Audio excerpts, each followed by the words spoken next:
The truth every man must know, and every woman needs to know about him. Let David G. Evans help you dare to be a man. A trifling man, you can just be present, and whatever you do is okay. Good man pushing you to become, just by the way he is.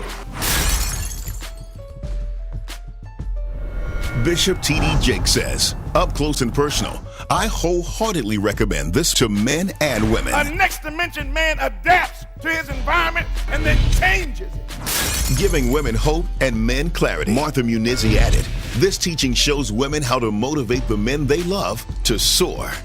A male ought to represent promise to everybody in his family. Hailed by Stedman Graham as remarkable. David G. Evans' book, Dare to be a Man, or the 3-message series on CD or DVD. Visit our website or call 1-800-591-8480 now. It's now easier than ever to stay connected with David G. Evans and the Bethany Baptist Church family. Follow the ministry and rejoice in all that God is doing by following us on Facebook, Twitter, Instagram, and YouTube. On Facebook, you'll be up to date on the latest happenings, and you can watch our Sunday services on Facebook Live at 8 and 11 a.m. Eastern. Here comes the power. Hallelujah! Words of wisdom and encouragement can be found on Twitter, and you'll get up-to-the-minute sermon points as they happen in our weekly worship services. Follow us on Instagram and be blessed by the inspirational and special moments that are highlighted each week, and meet the people who are the heart of our ministry. And if it's video you want, subscribe to the Bethany Baptist Church channel on YouTube. See the celebrations, the special events, and the many, many people who are helping to transform lives one at a time. Stay connected with David G. Evans on Facebook, Twitter, Instagram, and YouTube, and become a member of our broadcast family today. What if you could make one decision to unleash everything great in your life? Would you do it? Would you say yes? Aren't you tired of your relationships, your health, and so much more suffering because you lack the truth you need to change? The life you desire is within your reach. You can achieve all the success, happiness, and prosperity you deserve by simply learning the secrets that lead to real personal transformation. Change is hard, but not impossible. You just have to make one radical decision to get real.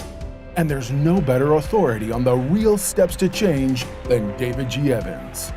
Some men trust in chariots. Some men trust in horses. But we will trust in the Lord. David G. Evans is leading the charge to bring you the power to change your life. He is committed to the mission of helping you transform and become a person of power, and it starts with his all-new system to change your situation. At the centerpiece of this life-altering collection is David Evans' groundbreaking training course. From ridiculous to radical to real, this means war. In this series, you will discover the steps to change. This series includes 2 powerful messages, each on winning the battle in your mind and cultivating a language of faith. That's 4 messages, 4 power-filled hours of material. If you want a better marriage, this series has the answers. If you want to achieve financial independence God's way, the secrets in this series will empower you to make it happen. If you want a life of power, anointing, and influence, this series will show you how to get it, and there's more. You're looking for serious, immediate results. So Bishop Evans will also include one of his best-selling messages called Weapon of Warfare. This classic teaching will build you up to start fighting in the spirit for what you deserve. This powerhouse collection, from ridiculous to radical to real, and Weapon of Warfare, will give you all the biblical strategies you need to change anything in your life. This collection will ship to you immediately with your gift today to David G. Evans Ministries. This ministry is revolutionizing the kingdom by empowering believers. Souls are being saved daily, and we need your help to grow this impact in a real way. Call now and sow your seed of just $35 for your transformation to help people around the world. Your $35 love gift goes straight to the front lines of ministry, providing help to those that need it most. Call now. Make the decision to get the power you need to change your life forever.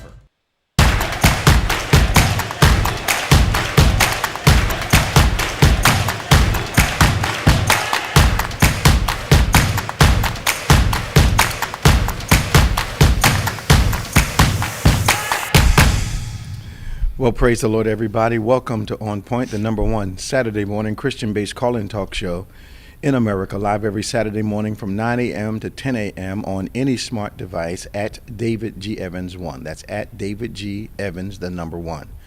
So won't you please share right now with those that follow you, those friends of yours around the world.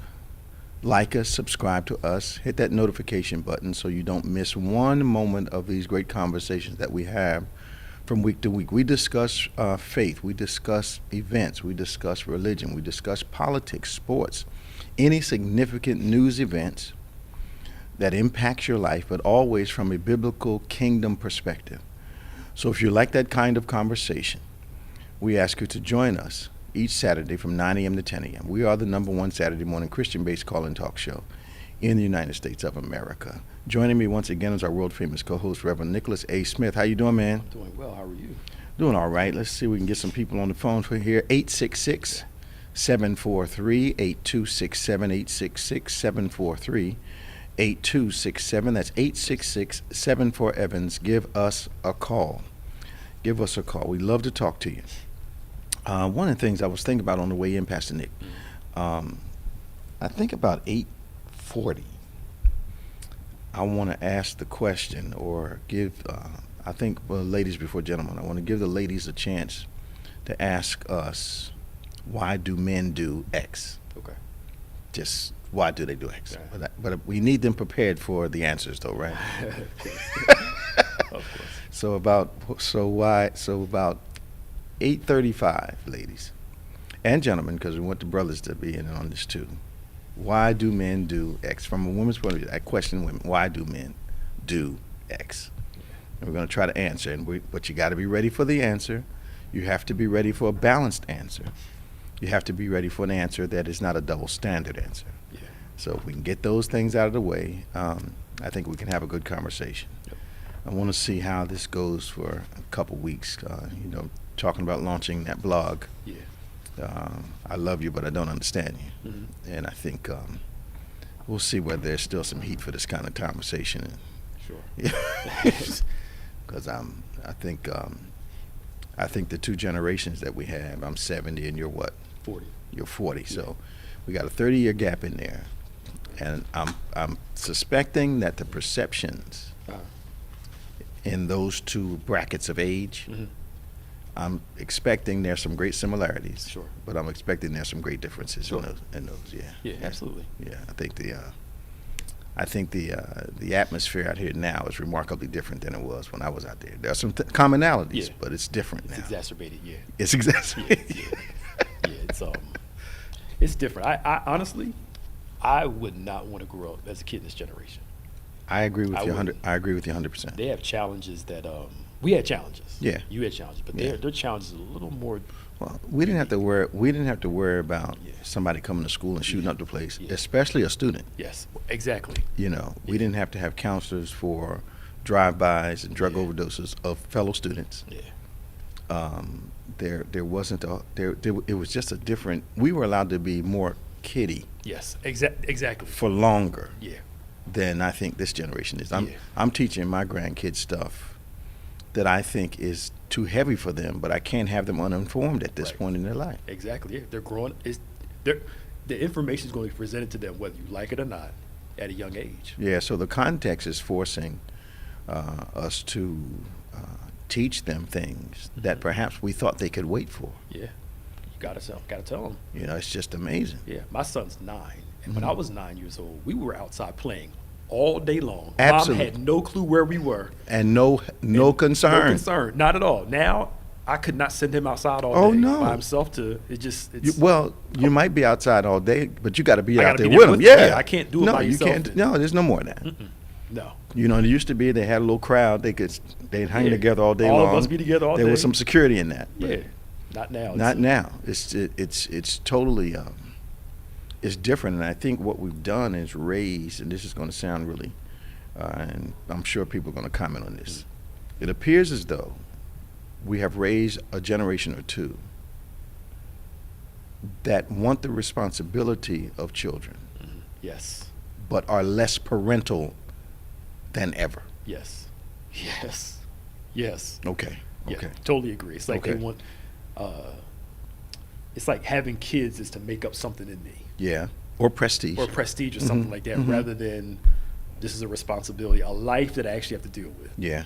You know, it's And I think that's why the unraveling happens, because the idea is what people are in love with, yes, but the responsibility is nonstop. yeah, And I think a lot of times when you're in love with the idea of a thing, the responsibility that goes along with it is never ending. yep, And that can cause your view or your vision of how beautiful the idea was to change radically. absolutely, totally true. And I know some parents who I don't want my kids to experience what I did growing up. And I understand some parts we don't want Some our kids parts to of that. experience. Yeah, but then when you get older, you recognize some of the things you resented as a kid was necessary for Absolutely. you know, for your development, your maturity. Look, something as simple as chores. Yeah, Clean up your room. yes, Don't think you can walk through the house and drop stuff on the floor and just leave it there. right, right, Those things build work ethic in you. yep, It really lets you understand about fairness in the world. You're going to work, you're going to get paid. yep, So there's some things there, and then showing you how to care for your environment. yes, yes, But there's so many slobs now, that it's amazing. yeah, it is. We all know families that live like pigs. We all know families that live like pigs. yeah, yeah, be true. It's just true. We did. Right. One of my best friends growing up, their house was always a mess. Yes, yes. But you're right. It's true. It's trying to. I want them to live and be kids, but live and be kids doesn't mean let them do whatever they want to do. Right, Have fun all day. right. I was thinking I had to learn how to. I was cooking breakfast. I'm not talking about cereal. You're talking about breakfast. I'm talking about breakfast. You're talking about eggs and bacon. Eggs and bacon. When I was like in 5th or 6th grade. Really? Yeah, they were teaching us how to do it. You had to put a stool up next to the Well, it was kind of soft. Yeah, My grandfather was like, I'm going to show you how to do it. Absolutely. And then he would sit there with us while we cooked it. Absolutely. Wouldn't leave you in the kitchen. Wouldn't leave by in the kitchen by yourself. himself. He would sit there. No, this generation Yeah. tells you go down there and cook, tells a 5-year-old go down there and cook the breakfast, Right. and they're nowhere around, and then they're shocked when they come back with grease burns on their Right, face. right. It's just crazy. But we had a different, his Nah. thing was, you guys got to grow up. You're going to be grown. I soon. knew how to feed chickens Right. as a boy. Yeah. My great grandmother had chickens. Yeah. And he went down there for the summer, You had to learn how to do it. and not just feed them. Yes. Boy, come in. Let me show you how to clean that coop out. Yep. This is a part of the responsibility. Yes. She had chickens, she had dogs, she had ducks. Yeah. Same thing. Chickens, goats. Mhm. Put your hand out there That's right. and let them eat off you. Yep. They're not gonna hurt you. Right. But looking back, It makes you who you are, man. yeah, It out there make- working in the garden, Makes you who you are. you ain't got no back. Well, my back hurts. No, Just- yeah, that's a half-hour lecture right there. Back? What back? Back? You ain't got no back. Come on, man. I was up at 5 o'clock in the morning picking cotton. That back lecture was consistent around the world. Right. 30 minutes. You say your back hurts and you're not 60 years old. Right. You ain't got no back. You ready for the back lecture? Right. Yep. Oh, my goodness. So, Anyway, sorry. 866-743-8267.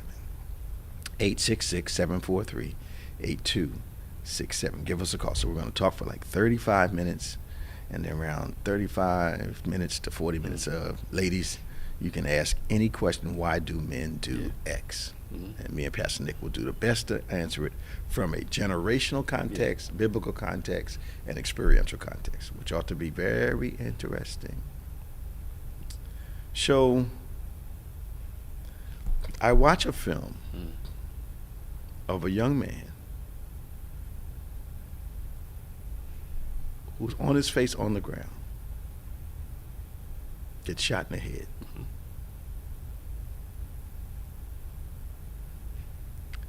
I cannot describe the reaction that I had. I had to walk away from the television. Then I walked back because I wanted to make sure I had just witnessed what I had seen. I wanted to make sure I heard the conversation that I heard. I just don't get it. Did you see the whole videos leading up to it? No. they're going to have a hard time with this one. Okay. Not saying he should have been shot. I'm not saying it at all. Yeah. So the cop pulls him over. Right. He gets out the car. Right. Cop asks him, go back inside your car. Okay. The guy's from the Congo. Okay. He's asking, do you speak English? He said yes. Cop asks for his license. Okay. The guy starts to move away. They're in this tuggle of a wrestling match. How'd they get in the wrestling match? Because the guy was trying to leave and the cop was trying to grab him to come back. Okay. So they were in this little tussle for a while, from the street to somebody's front lawn. The cop pulls his taser out. Okay. Tries to shoot him twice with a taser. Okay. The guy grabs the taser. Okay. The cop keeps telling him, stop. I need you to stop. I need you to, you're under arrest. Just put your hands behind your back. Okay. You eventually get him to the ground. Okay. And somewhere around there, that's when the cop puts his knee on his neck and shoots him. I'm not saying he should have got shot. But all those events leading up Why to did that. Shoot him in the head? That's the thing. That's the thing. Was that a little? That was much. I'm just saying in the court of law, I'm not saying it's right. In the court of law, this is going to be a hard one to charge him. Charge the police. The policeman. Okay. Because of all of the tussle Everything that happened, yeah. ahead of it. But I'm not saying he should have shot And him in the head. did he have him on the ground and he had the taser in his hand still on the ground while he was on his face? They were wrestling when the guy was face to face with him. When I saw it, he said, take your hand off the taser, take your hand off the taser, and it looked like his face, the guy was already on his face on Well, the that ground. was the second time. Okay. The first time they were walking. Where was his backup? He was calling back up. They were telling him, people are on the way. Why was I understand his cam was off suddenly. So There would be no tape if there was no person. yeah. So Okay. Again, I don't know how much we can trust this, Okay. but the police are saying that in the tussle, one of them must have hit Okay. the camera Okay. and it went out. Okay. So that's why his camera went off. The police Okay. camera went off. Okay. But we wouldn't be able to see all that if the The cell other person, phone yeah. and the security system from the house Oh, really? got another shot. Okay. And before we came in, let me watch the whole thing. Okay. And it reminded me of the young girl who had the knife and the police officer came. Mm-hmm. I'm not saying it shouldn't have happened. All I'm saying is it's going to be a little hard on this one. Yeah. Conversely, how does the Buffalo police officer get cleared when he clearly shoved the man down on the ground and fractured his skull? I mean, it was clear. Very clear. And it was not a black man this time. It Yeah. was a white man that got shoved down on the ground. Mm-hmm. How does he get cleared of that? Yeah.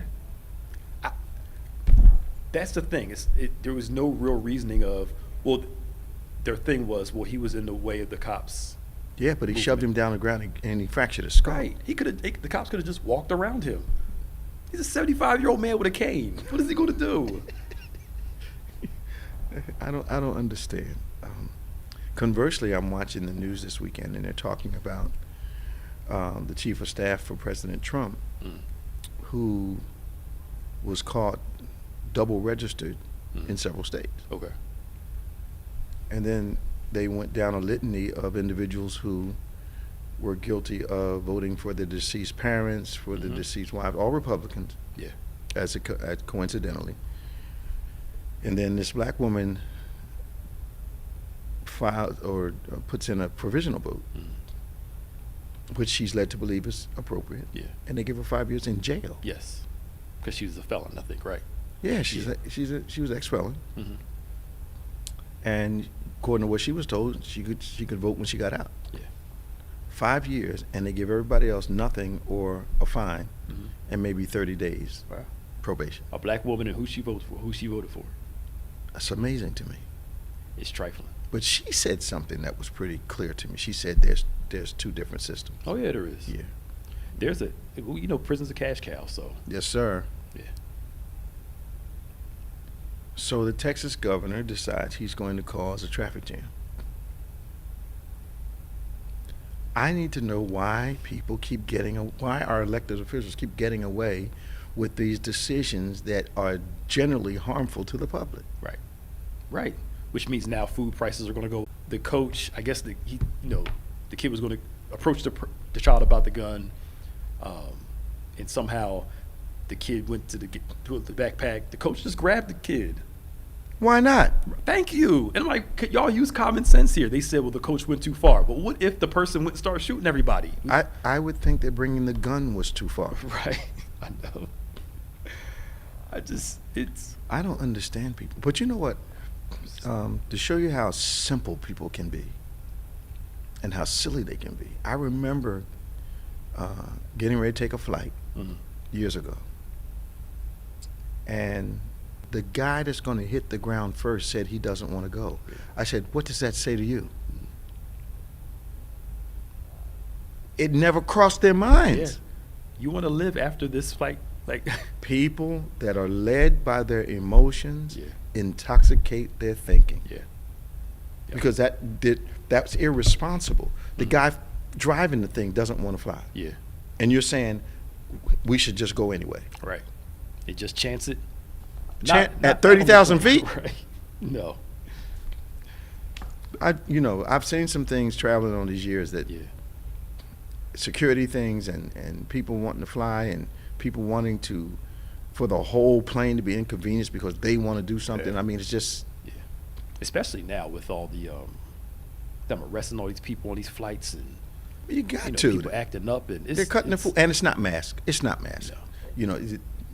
It's not just mask. It's people that really don't have much going on in their lives that taking a stand over a mask that benefits other people becomes an issue to argue about. Yep. Yeah. It's a mask. It's not that big of a deal. I don't get it. Hey, the coach is in Georgia. It's in Fulton County, Georgia. I would think bringing a gun to school would be a big enough infraction. Yes, I would think. I would think trying to prevent the kid from having any more access to the school than the kid has already attained or gained would be the right thing to do. Yeah. You find out a kid. Yeah, talking about the coach went overboard. Overboard how? Right, because he had an altercation with the kid. Like so watch this. So the kid comes to school and goes off, and in conversations and testimony, the coach says, "Well, I knew that he had the gun." Then the first question is, "What did you do?" Right, exactly. Well, I'm not allowed to touch him. Yeah. Just killed 9 people. What do you mean you're not allowed to touch him? You could have prevented some people. All the parents are like, "What is wrong with y'all?" Like, look. Just, I told you parenting is different now. Yeah. Parenting is different now. People criticize, I know some people have circumstances where they had to put their children at risk during COVID. I know, but yeah. And I